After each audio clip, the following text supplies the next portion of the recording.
To prevent the further breakdown of a decayed tooth, your dentist may use an onlay as a restorative option. This procedure first involves the preparation of the affected tooth by removing any of the decayed tooth structure. Once removed, an impression is taken of the prepared tooth space.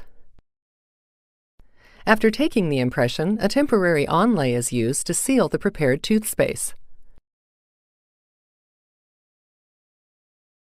The impression is then sent to a dental lab, where a permanent onlay is custom fabricated using either a tooth-colored ceramic or composite material depending on the location.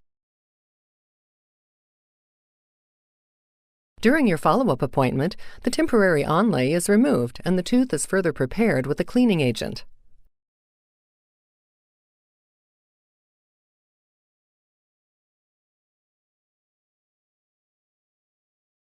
Once complete, the cleaning agent is rinsed off.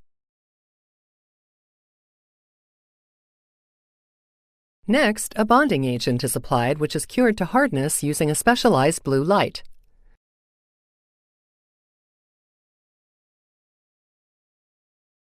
A resin cement material is then applied on the underside of the onlay, and the onlay is placed into the tooth preparation. Excess cement is then removed as the curing light is used to harden the cement and bond the onlay to the tooth.